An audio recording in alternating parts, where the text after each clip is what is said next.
Je pense que la proposition qui a été faite et qui a été préparée, négociée avec le Premier ministre Netanyahou et ses équipes, à la fois par les Américains et nous-mêmes, est une proposition solide. Elle n'a pas été faite en l'air. Et je pense que ce serait une faute de la part du Premier ministre de la refuser, parce qu'il prendrait la responsabilité d'une escalade régionale, évidemment de nouvelles victimes civiles au Liban, mais une escalade bien au-delà que nul ne maîtriserait. Je ne considère pas que les propos qui ont été rapportés et ceux qu'il a pu avoir devant vos confrères à New York sont définitifs. Il y a une première réunion qui s'est tenue avec le secrétaire d'État Blinken il y a quelques heures à peine.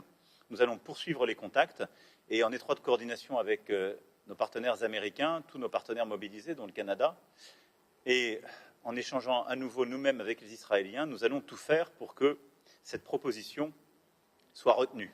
C'est celle qui nous permettra d'éviter toute escalade, c'est celle qui nous permettra de mieux maîtriser la zone sud, évidemment d'accéder à la demande légitime de toutes les familles qui ont été déplacées du nord d'Israël et qui veulent revenir chez elles, mais de le faire dans un cadre concerté, avec des garanties, et aussi dans un cadre international. Et donc nous poursuivons les échanges et nous sommes prêts à nouveau à appeler à une réunion du Conseil de sécurité pour formaliser cela. Le Canada et la France sont deux pays qui sont profondément connectés par des liens d'amitié, mais aussi des liens familiaux avec le peuple libanais. Et on a vu ces images et ces histoires horribles de violences faites aux femmes, aux enfants au Liban. Ça doit arrêter.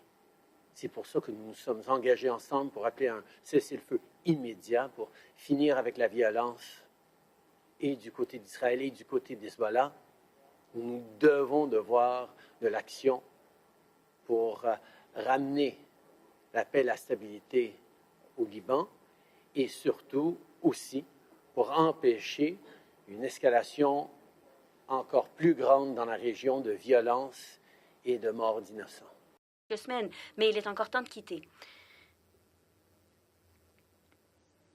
Notre engagement, toutefois, envers un cessez-le-feu est inébranlable. La proposition qui a été conçue par différents partis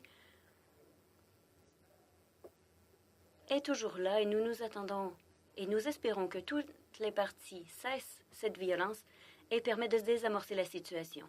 Il y a beaucoup trop à gérer, non seulement au Liban, dans la région. Merci pour la question. Moi aussi, j'aimerais réitérer le fait que la France est épaule à épaule avec le Liban dans cette situation. Il n'y a aucune raison de faire face à autant d'attaques et voir autant de victimes civiles. C'est la raison pour laquelle nous avons mis en place cette proposition en collaboration avec les États-Unis, négociée avec les deux parties. Nous ne nous arrêterons pas là.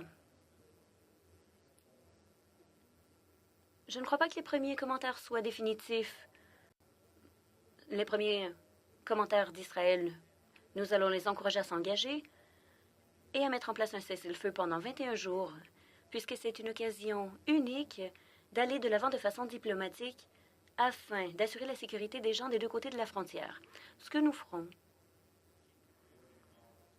c'est de poursuivre le travail acharné avec les États-Unis, auprès d'Israël et de nos partenaires, afin d'avoir les meilleures garanties et le meilleur accord. Et nous demandons aussi une nouvelle réunion du Conseil de sécurité afin de soulever cette question et augmenter la pression afin de mettre en place ce cessez-le-feu.